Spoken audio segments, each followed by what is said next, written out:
Hare Krishna devotees, thank you for joining this morning Srimad Bhagavatam class and attentive japa. I know some devotees are away at the moment, either America or India as well, for a few weeks. But we shall continue. The show must go on. And now today we are so to every situation or every event that happens, there's repercussions, right? So we might think Ajamil, as we found last week, he's gone back home. Okay, Jamil has gone back home, but then actually he goes back home later on, but we completed that pastime. But because the Yamdutas had to return back empty-handed, they weren't happy that this happened because it never happened to them before. So they are going to question Yamraj that what's actually going on. And how was this possible? And now Yamaraj is going to explain to his messengers exactly what happened. Hare Krishna. So King Parikshit said, "O my Lord, O Sukadeva Goswami, Yamaraj is the control of all living entities in terms of the religious and irreligious activities. But his order had been foiled when his servants, the Yamadutas, informed him of the defeat by the Vishnudutas, who had stopped them from arresting Ajamil. What did he reply?" So, they're curious. Sri Vishwanath Chakravarti Thakur says that although the statements of the Yamdutas were fully upheld by Vedic principles, the statements of the Vishnudutas were triumphant. This was confirmed by Yamaraj himself. Let's pray. Om Namo Bhagavate Vasudevaya. Om Namo Bhagavate Vasudevaya. Om Namo Bhagavate Vasudevaya. Mukham Kroti Vachalam Pangum Langyate Grim Yat Kirpata Mahamande Deshi Gurundi Naranam Pramananda Madham Shistane Ishwaram Hariyam Tassat Narayan Namaskritya Naram Cheva Narottamam Devim Saraswit Vyasam Tato Chem Udiriyat Nashta Prisha Bhadireshu Nityam Bhagavat Sevya Bhagavati Uttam Shloke Bhakti Bhavati Neshtiki. Hare Krishna. O great sage, never before has it been heard anyway that order from Yamraj has been baffled. Therefore, I think that people will have doubts about this that no one but you can eradicate. Since that is my firm conviction, kindly explain the reasons for these events.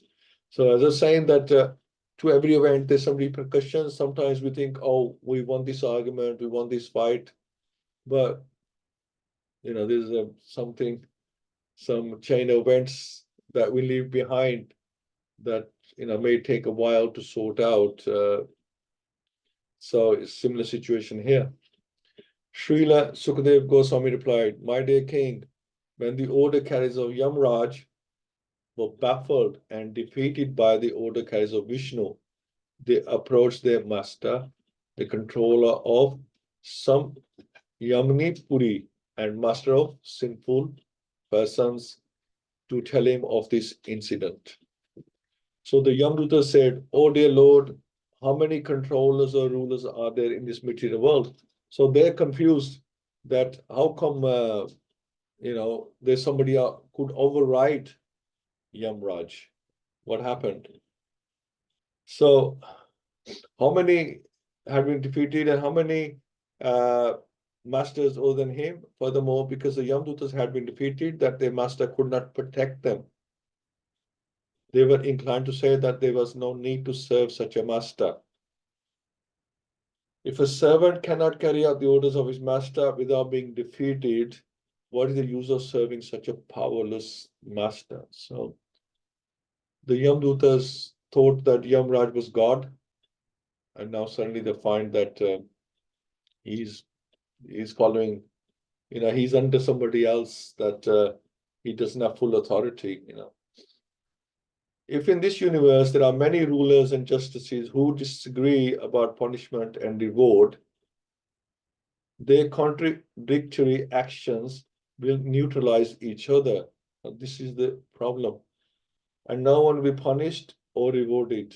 either no one will be punished or rewarded. There's contradictions. Now this person should be punished. Now he should be saved. Then no one will be punished. Otherwise, and no one could be rewarded either, the other way around as well. Somebody should be rewarded, but somebody else says, no, I don't agree. And then, the argument goes on, and the ones who should be rewarded are not rewarded. The ones who should be punished are not punished. Otherwise, if the contradictory acts fail to neutralize each other, everyone will have to be both punished and rewarded. Now, because the Yamdutas had been unsuccessful in carrying out the order of Yamaraj, they doubted whether Yamaraj actually had the power to punish the sinful. Although they had gone to arrest Ajamil, following Yamaraj's order, they found themselves unsuccessful because of the order of some higher authority, which they didn't know about, I guess. Therefore, they were unsure of whether there were many authorities or only one. If there are many authorities, who gave different judgments, which could be contradictory? A person might be wrongly punished or wrongly rewarded, or he might be neither punished nor rewarded. According to experience in the material world, a person punished in one court may appeal to another. Thus, the same man may be either punished or rewarded according to different judgments. And you find that in exams as well. When there's like more than one person marking the same paper, one might give you A grade, the other might give you C grade. And think like, what happened here? I thought it was an A grade, but this person, it's he thinks it's not good enough. However, in the law of nature or the court of the Supreme Person of Godhead, there cannot be such contradictory judgments. The judges and the judgments must be perfect and free from contradictions.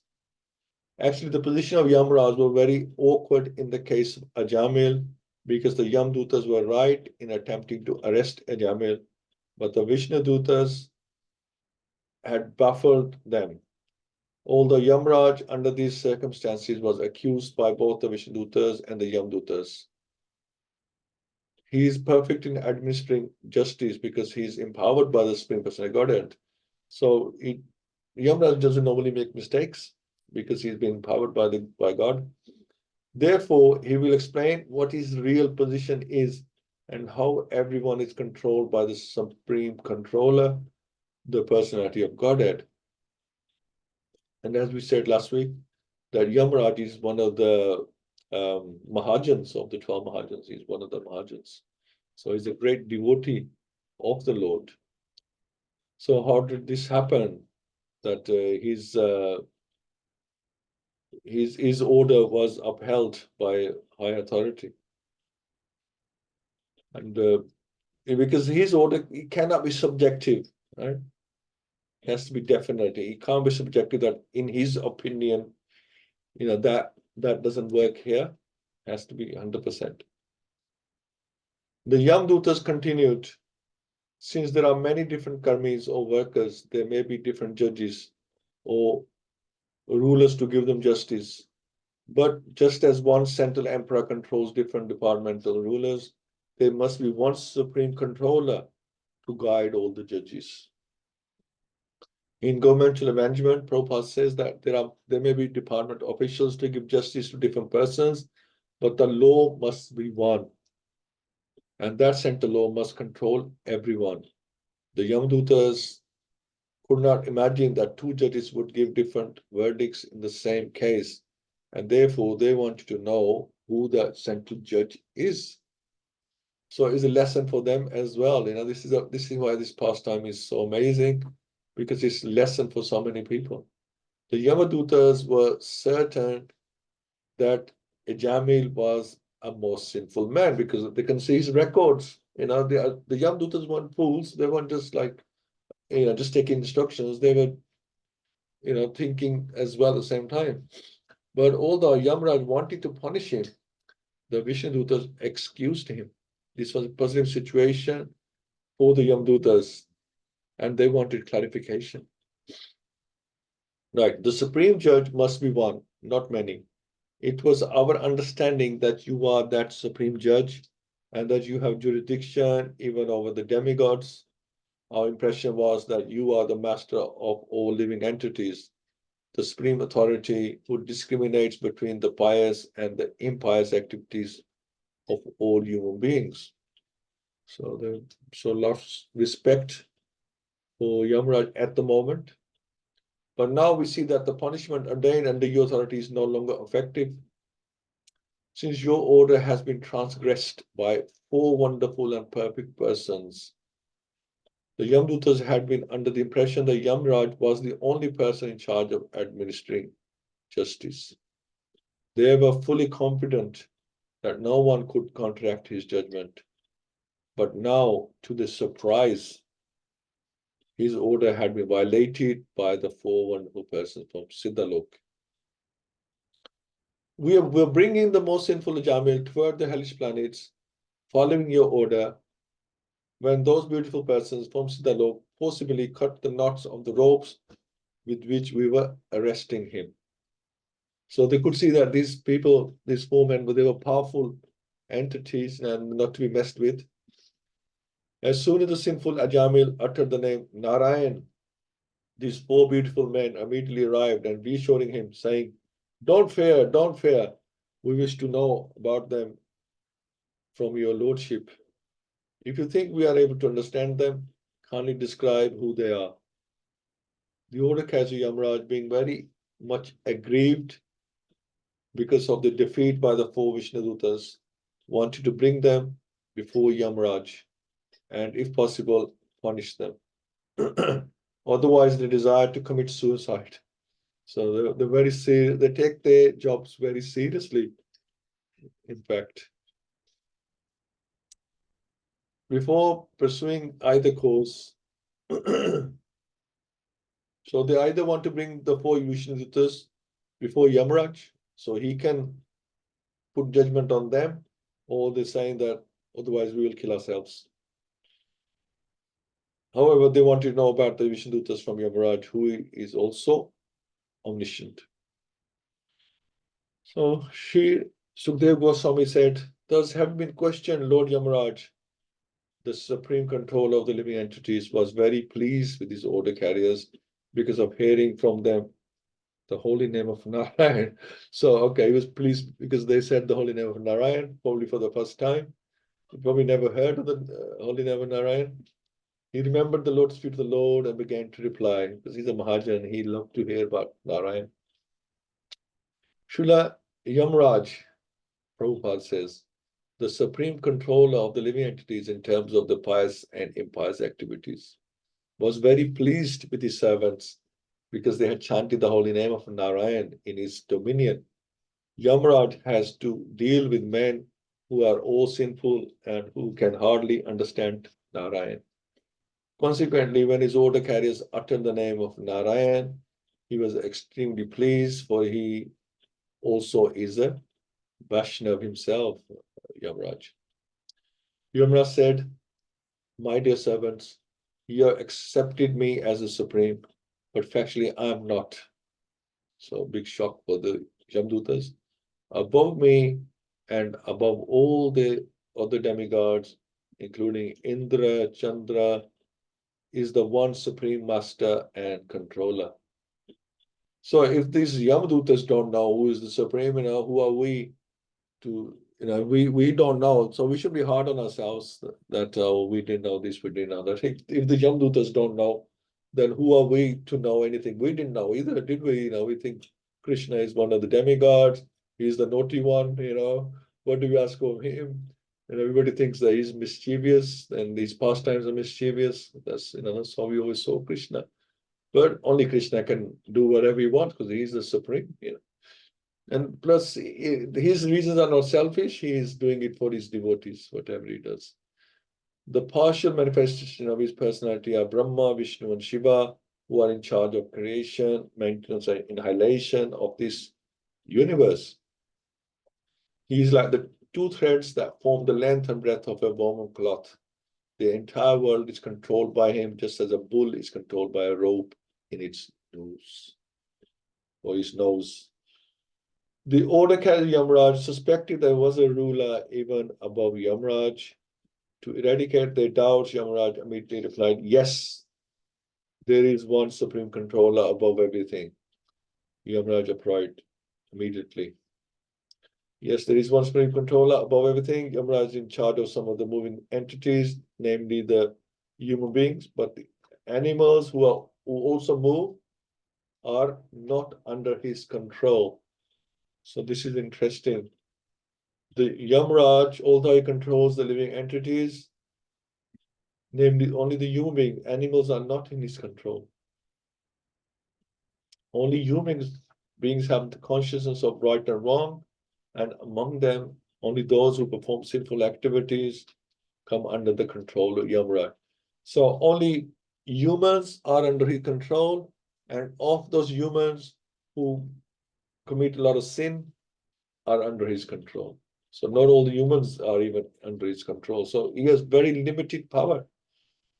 Therefore, although Yamaraj is a controller, he is only a departmental controller of a few living entities. There are other demigods who control many other departments, but above them all is one supreme controller, Krishna, Ishvara Parama, Krishna Satchitananda Vigraha. The supreme controller is Krishna.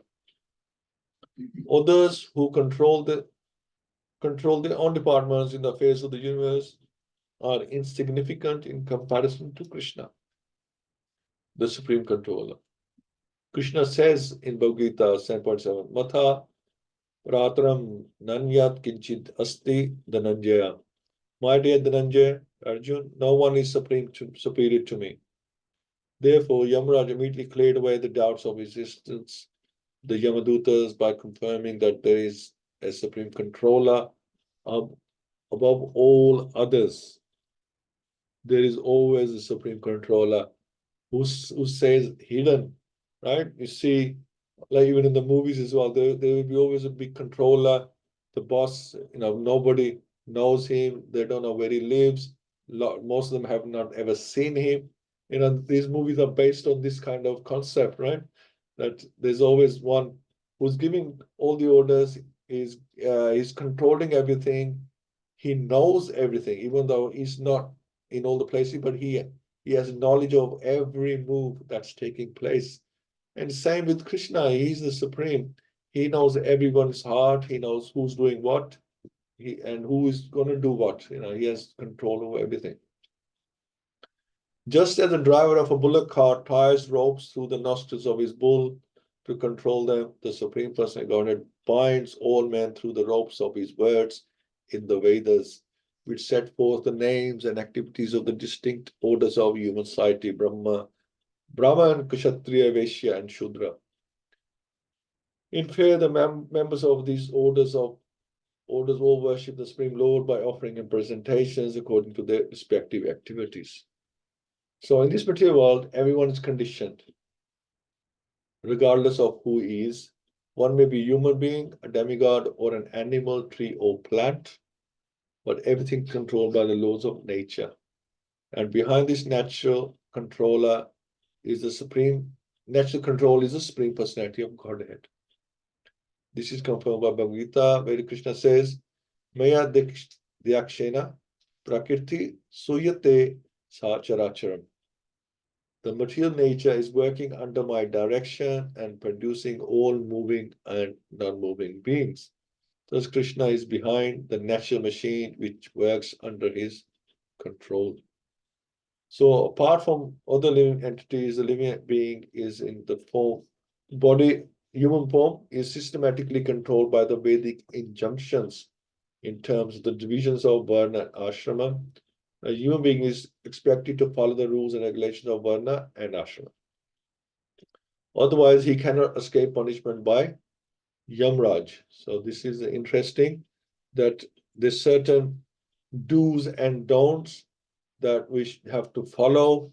Otherwise, you're committing sinful activity, and that's noted by Yamraj in his black book that you will be going back, or you'll be going to Yamraj look.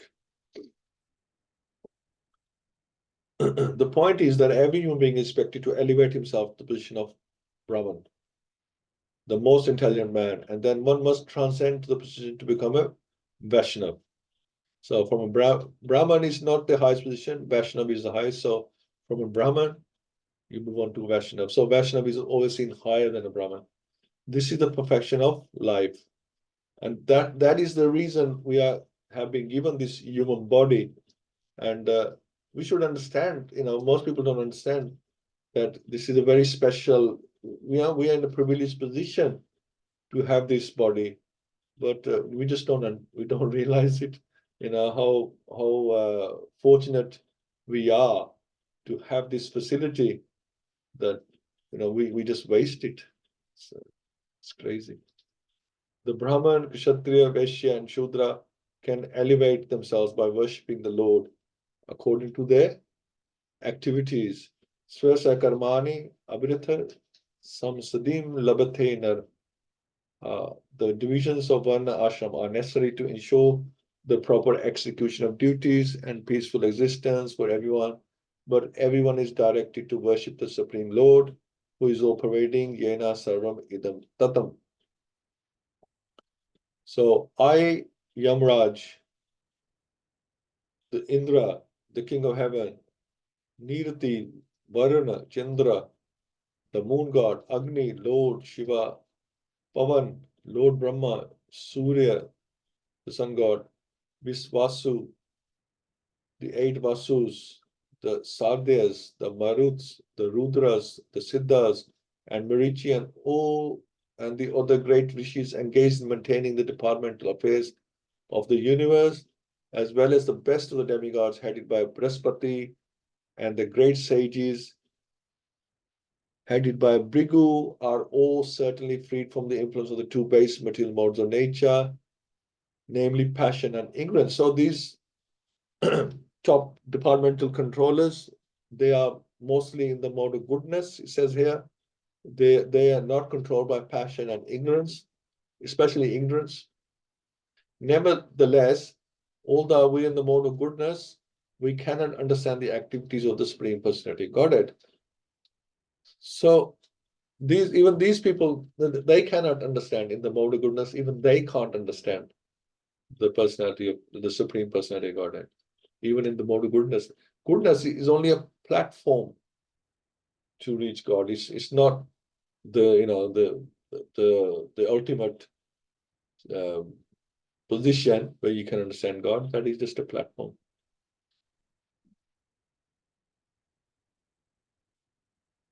So we can understand the activities of the Supreme Person of Godhead. What then is to be said of others who, under illusion, merely speculate to know God? The men and other living entities within the cosmic manifestation are controlled by the three modes of nature. For the living entity is controlled by the base qualities of nature, passion, and ignorance, there is no possibility of understanding God. So it's very important that we come to the mode of goodness, because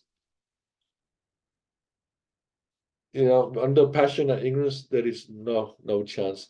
If somebody says, okay, I can worship God one side and break all the regulations on the other side, and I will go back home, or I will understand God, realize self-realization.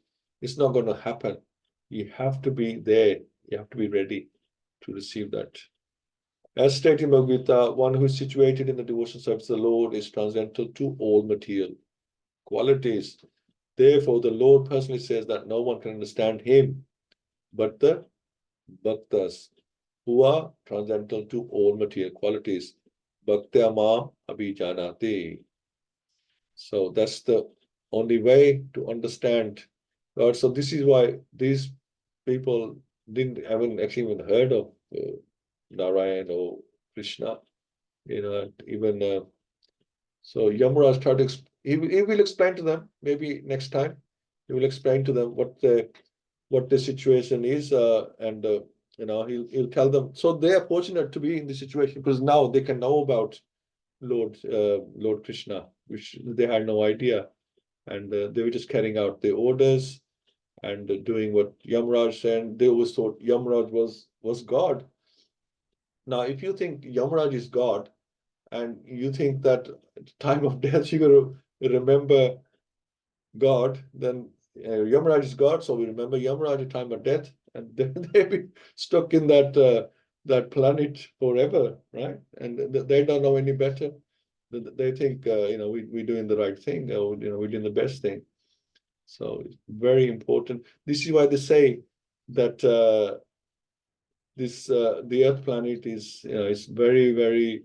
We are fortunate to be on this planet because we have all the facilities, all the shastras here.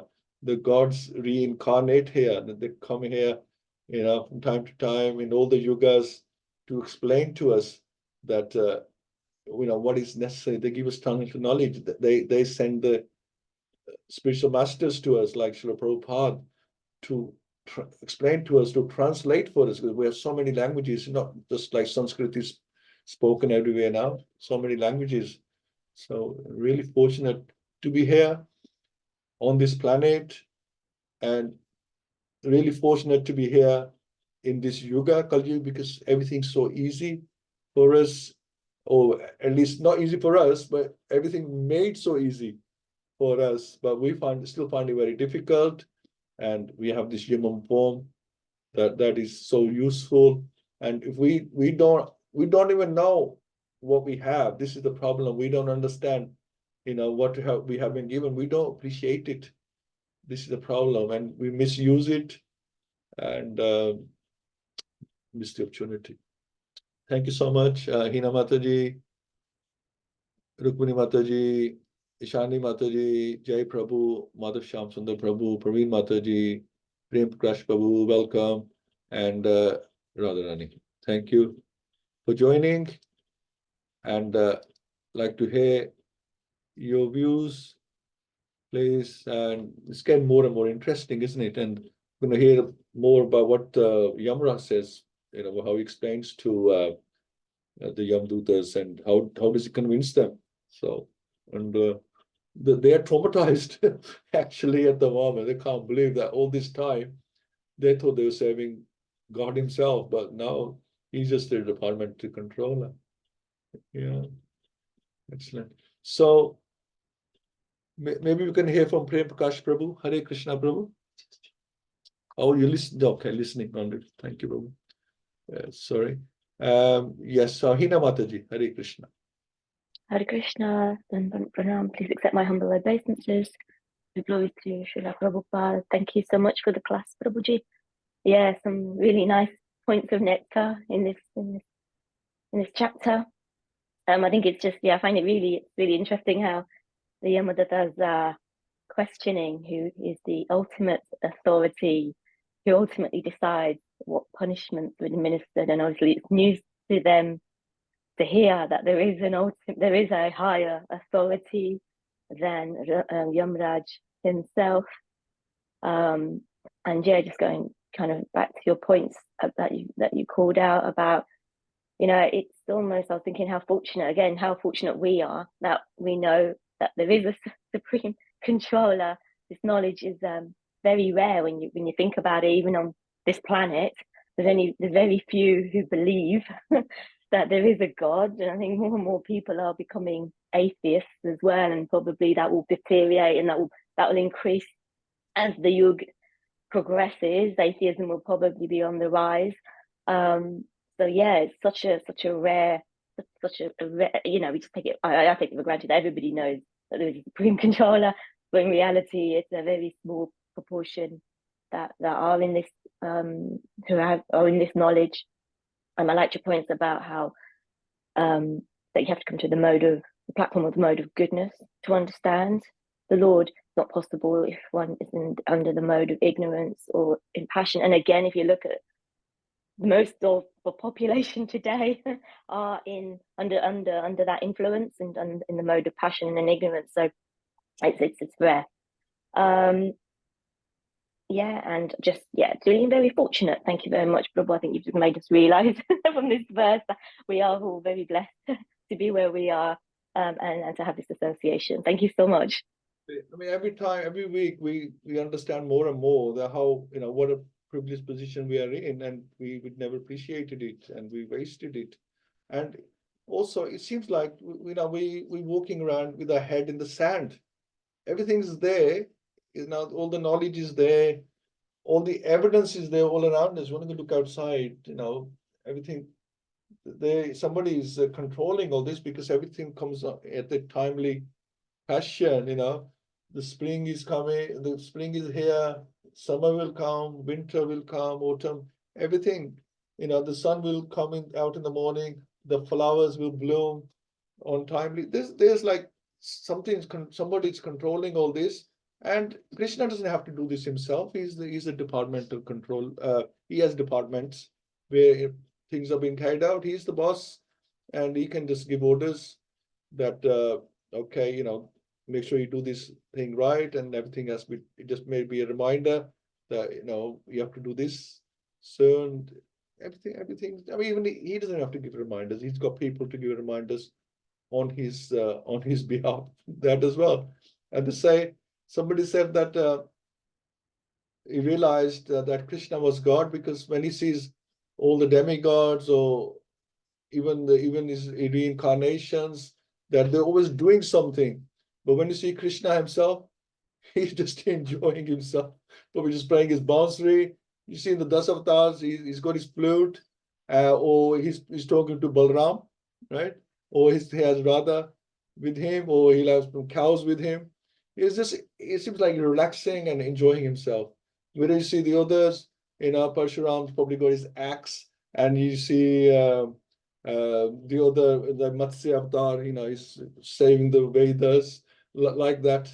They're always up to something. They are, even his incarnations are busy, but Krishna, the Supreme himself, he's just chilling out, because everything he can control just by his thinking, by his thoughts. Yes, Radha. Hare Krishna, everyone. Yeah, it's so reassuring as devotees to hear everything from Bhagavatam. And I would say that even the ones who are not into the good mode of goodness, or not following the dharma or the varnashram as they should be, who are still on lower stages of, well, they haven't even thought of entering bhakti yet. But how merciful this time of Kali Yuga is. YouTube is there. Even though those atheists will come across, in the form of shorts or reels, or some random YouTube videos sent on their way by Krishna through YouTube. They will just have just by through curiosity, even they will just click on it, and they will just look at that video or short for even say half a second, 1 second, or any. They're everybody's being forced to have darshans of Bhagwan and his devotees in some form or another, whether it's on a shopping spree, on the weekends, or sorry. So Krishna is giving all the favorable situations at the moment. Now, how much that soul is ready, that is a different question altogether. But like they say, the 10,000 years of golden years of bhakti, we are all going through. It has started. So Krishna is giving everything in the form of temples, devotees, prasad. Randomly people are going past, and say one of us is in the Harinam and offering them, would you like to have this? We don't even have to say this is prasad, just show as a goodwill gesture, or ask them to just, do you want to do candle for this deity here? You don't even have to say that word. Is it just, it's for good luck. It's for your betterment. It's for your peace. It's for happiness. Because people have become so selfish. Everybody is just me, mine, and thine, and mine all the time in their mind. Even as devotees, we have to make this check on ourselves on day-to-day basis, because many times I think our prayers also become so selfish. And then you have to say to yourself, hang on, what are you doing? Don't just ask for yourself, ask for everybody else. Then when we ask for everybody else, when we include everyone, then Krishna is thinking for us anyway. And we are his favorite. So it's very easy at the moment, but because we have got our mind and our lovely. He can be our friend and our enemy all the time with us. So it is equally difficult as well. Hare Krishna. Thank you so much. Yes. And welcome, Ishani Mataji. I hope you're well. And Rukmini Mataji is here today. Please give us your blessings, Rukmini Mataji. If you'd like to share anything, that's fine. If you just want to listen, that's okay as well. But I'd love to get your blessings at least today. Hare Krishna Mataji.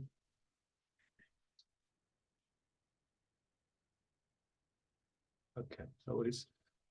Anyway, we'll accept your blessings. I'm sure you will give us, so we'll accept them. Thank you so much. Hare Krishna, Parveen Mataji. Hare Krishna, Prabhuji. Yes. Very nice pastime. Thank you. Yeah, so like you reminded us, we are very fortunate, we are on this planet, and all glories to Srila Prabhupada. He has made it very easy. Due to his mercy, we are here. And we just need mercy of pure devotees. And we can engage in the service of the ourselves in the service of the Lord. Otherwise, we would have been lost as well. I sometimes think of my life, if I was not introduced to Krishna consciousness, we would have been living in much more ignorance then. So, yeah, thank you so much. So we're reading chapter 10 in Bhagavad-Gita and opulence of the Supreme. So, and it's just amazing when you read, and then I was going like, wow, So like the line that stuck in my head is that everything sublime is the representation of Krishna. So we can see Krishna everywhere. So like when I'm driving now and I'm always looking, I say, Priya, look at Krishna's mercy, look at this, So it is so nice, and it's all, mercy of Srila Prabhupada. Otherwise, I wouldn't have understood. I wouldn't have understood, Krishna is the supreme.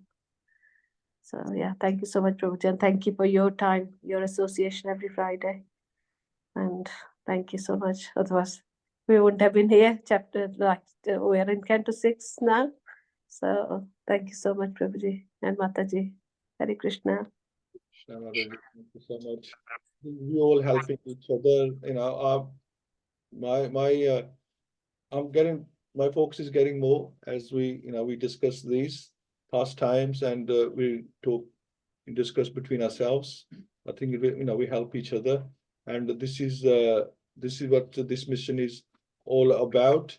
Srila Prabhupada says that we are all gurus in the making, and to be guru in the making, we've got to start behaving like a guru, right? So when you're studying or you becoming a doctor, we may be junior doctors or junior gurus at the moment, but you have to practice, right? We should practice being gurus to people who don't know anything. We might not be able to gurus to our seniors, but we can be gurus to people who don't know about Krishna. The least we can do is tell them about Krishna, tell them what we've heard.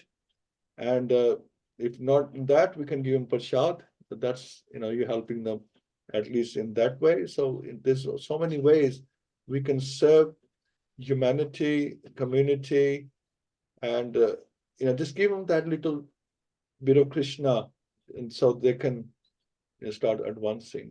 They just need that little bit.